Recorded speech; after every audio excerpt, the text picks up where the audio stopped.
Hey everybody, so I just saw Jumanji in the Next Level, directed by Jake Kasdan. This movie stars Dwayne Johnson, Kevin Hart, Jack Black, Karen Gillan, Aquafina, Danny DeVito, Nick Jonas, and Danny Glover.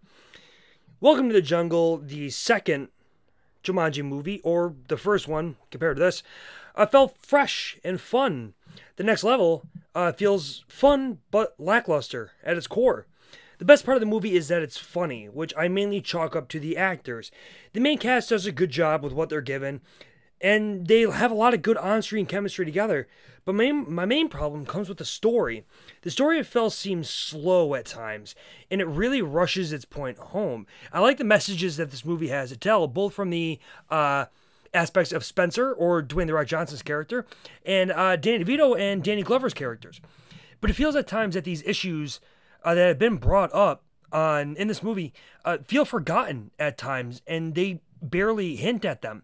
And when they finally do get to those issues, those problems, it's rushed through so fast that you really don't understand what happened. You don't really understand the characters' arcs.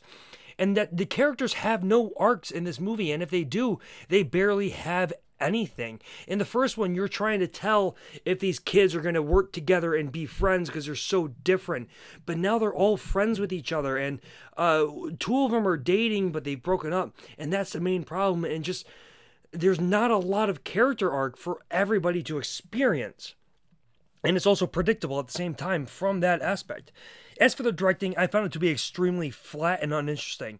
It's a lot of flat shots and upper thirds, which just feels boring to me. And the action is very lackluster, and I hate that I keep saying it. It's just boring. It's not fun.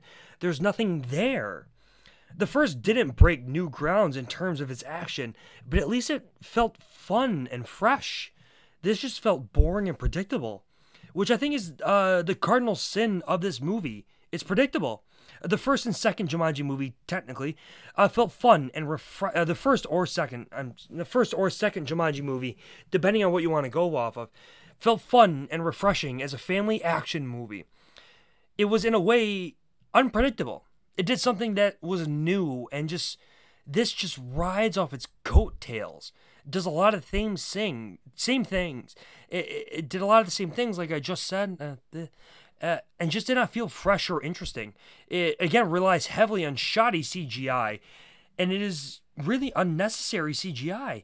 And is it really necessary that this movie uses fake snow, CGI snow? It might look bad to have a character have to push hair out of their face or have to deal with snow landing on them.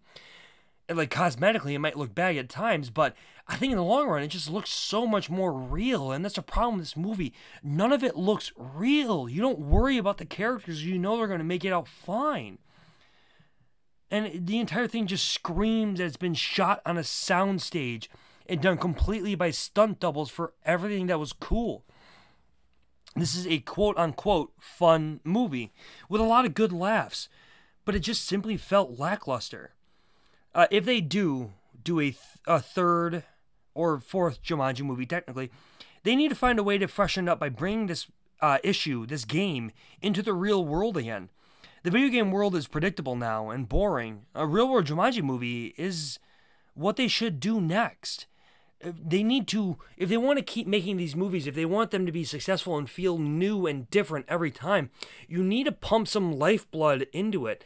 Yes, they tried with Danny DeVito and Danny Glover, but they're in the first 10 minutes of the movie and the last two.